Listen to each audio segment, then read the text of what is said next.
Fumio Kishida, primeiro-ministro japonês recém-eleito, inclusive com uma vitória bem contundente, promete reformar a Constituição japonesa e mudar talvez o artigo mais polêmico da Constituição, o artigo 9º, que diz que o Japão é um país pacifista. O que está rolando aí? Finalmente, Zelensky telefona para Bolsonaro e dentro desse telefonema pede para Bolsonaro adotar sanções contra a Rússia. Será que o Brasil vai respeitar? Qual foi a resposta do Brasil? Temos o início da reunião entre Rússia, Turquia e Irã para definir o futuro da Síria, e olha que importante, né? A Síria não participa da reunião, veja como é a geopolítica internacional, e a China dá um ultimato para os Estados Unidos. Se os Estados Unidos continuar apoiando militarmente Taiwan, Taiwan vai ser invadido e a culpa vai ser do governo Biden. Será que os americanos vão cumprir essa ameaça chinesa? Se vocês querem entender um pouco mais sobre esses assuntos, e muito mais também sobre geografia, geopolítica, atualidades, política, polêmicas, enfim. Tudo para você se manter sempre bem atualizado. Já se inscreve no canal, deixa seu like e compartilha esse vídeo, que eu, professor Ricardo, conto muito com a sua ajuda. Belezinha? Antes do vídeo, pessoal, só um recadinho aqui para vocês. Você se sente inseguro usando a internet? Eu diria que você tem até razão, viu? Porque no meio dessa rede global de comunicação, que é a internet, existem muitas pessoas e empresas que usam de má fé para conseguir pegar as suas informações, para fazer uso político, econômico, social, até mesmo coisas que coloquem em risco a sua segurança e da sua família. Então, por que não ter um sistema que faz toda uma criptografia, uma segurança exclusiva para você? Esse é o VPN do Surfshark, o Virtual Private Network. Basicamente, com ele você garante que nenhuma pessoa vai ter acesso, ou empresa vai ter acesso às suas informações. É um sistema completamente criptografado para garantir a sua segurança. Além de tudo, você pode mudar a sua localização e ter acesso a conteúdos exclusivos que não estão disponíveis no seu país sede. Por exemplo, saiu uma série exclusiva do Netflix, mas não tem no Brasil, só tem Netflix dos Estados Unidos. Você pode mudar a sua localização. Existem centenas de países que estão catalogados no Surfshark. Ou seja, é um dispositivo que vai te ajudar a ter um potencial muito maior para explorar na internet e com muito mais segurança. E eu, Ricardo, consegui um cupom exclusivo para vocês, cupom Ricardo, que vai te garantir, além de uma promoção de 83% de desconto, 3 meses grátis para você conseguir fazer a sua experiência. Então, pessoal, não perde tempo, que a sua segurança, a segurança da sua família, inclusive os seus dados, estão em risco nesse momento, e usando o Surfshark, eles não vão estar mais. Tamo junto? Link na descrição aí, pessoal. Bom, então vamos lá, ó. Seguinte. Fumio Kishida, ele foi eleito com uma vitória bem contundente, inclusive no Japão, e o Fumio Kishida, ele é do mesmo partido do Shinzo Abe, infelizmente, né, morto num atentado ali no Japão. Só que o Fumio Kishida, ele tem assim os mesmos pensamentos, digamos assim, muito parecido com o Shinzo Abe, só que mais moderado. O Shinzo Abe, ele era muito nacionalista, muito polêmico, por muitos considerados, inclusive, um revisionista histórico, mas ele promoveu umas reformas importantes no Japão. O tal dos Abenomics, né? Então, ele aumentou os gastos públicos, algumas reformas importantes econômicas no Japão, e do ponto de vista militar e geopolítico, ele teve uma aproximação muito grande com os Estados Unidos e um aumento cada vez maior dos gastos militares no Japão. O Japão, desde 1947, quando ele fez uma reforma constitucional, inclusive essa Constituição feita sobre a ocupação americana, dentro daquele contexto, fazia muito sentido o artigo 9º da Constituição japonesa. O que o artigo 9º ele garantia? Que o Japão ele não teria exército, ele não teria parte militar, pelo menos não para ataque. Claro, era dentro de um contexto que o Japão queria uma grana para conseguir se reconstruir economicamente, o chamado Plano Colombo, e os americanos só dariam esse dinheiro se o Japão não investisse em nada bélico. Era um momento pós-Segunda Guerra Mundial em que o Japão lutou pelo lado do eixo. O Japão, no final do século XIX e início do século XX, ele fez muitas coisas ruins, invadindo vários países do Sudeste Asiático, enfim, né, coisas não muito boas para a história japonesa. Então, essa Constituição mais pacifista foi até para apagar esse passado japonês. Por isso que mudar esse artigo da Constituição é bastante polêmico, por quê? A esquerda japonesa, principalmente, ela não defende mudanças muito importantes ali. Fala que o Japão, como um país pacifista, como um país de integração, diálogo, um país não militarizado, fez o Japão ser o que o Japão é hoje. Atração de investimentos, enfim. Enquanto a direita japonesa, liderada hoje, né, pelo Shinzo Abe, claro que não mais hoje Shinzo Abe, né, mas o Fumio Kishida, defende uma reforma. Mas não uma reforma assim, acabar com o artigo 9º, e sim algumas mudanças. talvez aumentar os gastos militares, poder participar de alianças militares estrangeiras, por exemplo, a aliança AUKUS com Austrália, Estados Unidos e Reino Unido. O Japão ele já foi, de fato, convidado, dizem as más línguas geopolíticas internacionais.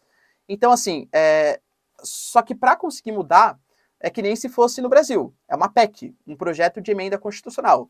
Você precisa de 2/3 do Congresso hoje autorizando essa mudança. E por mais que sim, o Fumio Kishida, ele muito possivelmente vai ter maioria no Congresso, talvez não seja 2/3. Então, grande parte da população e dos congressistas de esquerda no Japão também vão ter que mudar essa parte da Constituição. Talvez eles até consigam, porque se a gente pegar no contexto geopolítico atual, o que é o Japão? O Japão está cercado pela Rússia e vem adotando sanções cada vez maiores à Rússia. Existem disputas geopolíticas, inclusive territoriais, que são as Ilhas Kurilas, por exemplo, invadida pelos soviéticos à época, no final da Segunda Guerra Mundial. Tem disputas gravíssimas com os chineses, que constantemente invadem o espaço aéreo, constroem ilhas, diz ali que o mar do Japão é o mar da China, então existem disputas territoriais.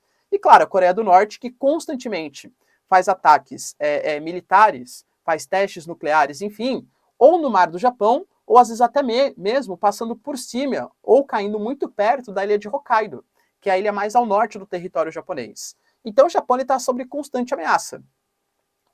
Penso eu, tá? De novo, a gente tem que ver o que vai rolar. Mas que uma mudança no artigo 9º da Constituição, embora enfrente-se uma resistência por parte da esquerda japonesa e dos setores mais tradicionais do Japão, tende sim a ser aprovado. O que você defende? O Japão tem que de fato se militarizar? Porque, por enquanto, hoje, depende quase que exclusivamente da força militar dos Estados Unidos. E nesse contexto geopolítico atual, país que não tem a hard power, que dependa do exército de outros, olha, situação complicada. Zelensky telefonou sim para o presidente Bolsonaro e nessa conversa, segundo o Zelensky, o Brasil ainda não se pronunciou oficialmente sobre o fato, o Zelensky já mandou até um tweet ali sobre o assunto, né? Falou que pediu para o governo brasileiro, até porque o Brasil hoje é o presidente do Conselho de Segurança da ONU, lembrando que é rotativo, claro, mas o Brasil está nessa posição de liderança, o Brasil ele tem certas responsabilidades. E a Ucrânia disse que o Brasil deveria se posicionar em favor daqueles que foram invadidos, daqueles que estão sendo oprimidos, e não a favor dos opressores, no caso da Rússia. Tá? Por que o Zelensky ele disse isso, né, justamente nesse momento? O Brasil ele disse que acabou de fechar um acordo de diesel com a Rússia. A Rússia vai fornecer diesel dentro de 60 dias a um preço muito mais barato para o Brasil. O Brasil não adota sanções contra a Rússia. O Brasil, por exemplo, não adota sanções na OMC, não pune a Rússia na Unicef. O Brasil condena a intervenção, a invasão, mas diz que não adota sanções econômicas contra os russos. E, inclusive, a Rússia faz parte dos BRICS. O Brasil negocia fertilizantes, o Brasil vai comprar mais diesel, ou seja, a proximidade hoje, pelo menos econômica e, consequentemente, política, está muito mais próxima dos russos do que com o mundo ocidental. Por isso que o Zelensky ele dá essa chamada de atenção, essa cobrada no Brasil. Novamente, né, o Brasil ainda não se pronunciou. O Zelensky, inclusive, falou, poxa, Brasil, como vocês podem apoiar um país que está causando uma crise econômica mundial na questão dos alimentos? Porque a Rússia, bloqueando a minha exportação de grãos, faz com que continentes como, por exemplo, a África ou, enfim, qualquer país do mundo tenha menos negociação de trigo, grãos, aveia, centeio, etc., e isso aumente o preço dos alimentos. Lembrando que essa é uma retórica ucraniana. A Rússia fala que, na verdade, o aumento do preço está relacionado às sanções praticadas aos fertilizantes russos e às próprias sanções aos grãos russos. A Rússia também é uma grande exportadora de grãos, tá? Como eu disse, o Brasil não se pronunciou oficialmente, pelo menos até o momento, mas penso eu que, claro, não vai respeitar as sanções pelo mundo ocidental. É o que dá o indício, pelo menos, tá? Lembrando que a gente está em pleno ano eleitoral, e se o Brasil adotasse as sanções, isso significa menos fertilizante, menos grãos, menos combustíveis fósseis, isso significa inflação. Será que o Brasil vai adotar essas sanções? Penso que não, claro, tá bom? Lembrando também que o Bolsonaro, ele disse que ia sugerir uma paz para o Zelensky, uma paz muito baseada na Guerra das Malvinas. Não consigo estabelecer uma relação entre Guerra das Malvinas e Guerra da Ucrânia, e como o Brasil não se pronunciou oficialmente, não consigo falar para vocês qual foi a proposta do Bolsonaro, ou se ele de fato deu uma proposta para o Zelensky. Nenhuma das partes comentou o fato. Tudo bem? Começou hoje a reunião entre Teherã, ou seja, entre Irã, Rússia e Turquia, para negociar a paz na Síria. Sim, a Síria a gente nem ouve mais falar sobre o assunto, mas a Síria continua numa guerra civil. Claro, hoje o governo do Bashar al-Assad, que é o governo da Síria, desde o início da guerra de 2011, ele já dominou muito mais áreas, o Estado Islâmico não representa mais uma grande ameaça como já foi no passado, os rebeldes e os curdos dominam uma área muito pequena do país, mas eles de fato existem, tá? Dentro dessa negociata, Irã e Rússia são grandes aliados do Bashar al-Assad, do governo do Irã, e a Turquia não. A Turquia ela tem rivalidades tanto com Bashar al-Assad como com os curdos, que dominam parte do território ao norte da Síria. A Turquia, inclusive, está na moda, né, falar esse nome, promete fazer uma operação militar especial, super na moda, não é invasão, tá? É operação militar especial, para invadir o norte da Síria, alegando que o norte da Síria é reduto de curdos. Curdos ligados, inclusive, ao PKK, o Partido Trabalhista do Kurdistão, que poderia, claro, dominar uma parte da Turquia e formar o tal do Kurdistão, que é o que eles tanto sonham. A Turquia considera que eles são terroristas. E por isso essa incursão ao norte da Síria viria bem a calhar. Então temos 3 países tentando estabelecer uma paz nesse momento e a Síria, que é a maior interessada, não participando das discussões, sendo representada pelo Irã e pela Rússia. Erdogan também promete fazer uma reunião bilateral com o Putin. Por quê? O Erdogan, presidente da Turquia, ele está, digamos, talvez seja o país mais meio termo dessa guerra, né, entre Ucrânia e Rússia. Por quê? A Turquia, ela é membro da OTAN. A Turquia, ela é um país bicontinental, está entre o mundo ocidental e o mundo oriental, está entre a Europa e a Ásia.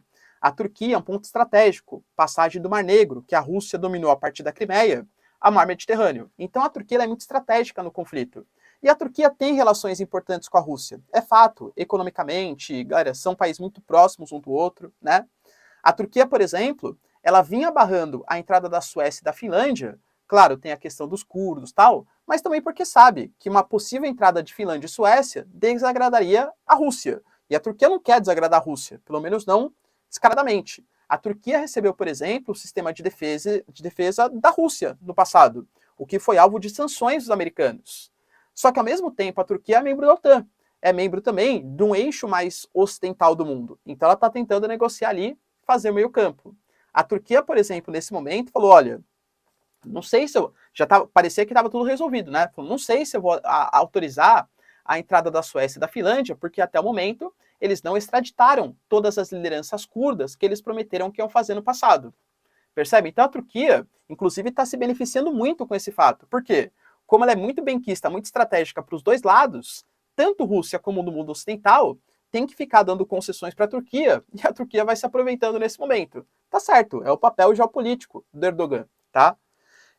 E nessa reunião, muito possivelmente, o principal tema tratado vai ser uma possível solução para a questão dos grãos. De saber como que a gente vai conseguir negociar mais grãos para que abaixe o preço dos alimentos e o mundo saia desse momento de insegurança alimentar, desse aumento da insegurança alimentar.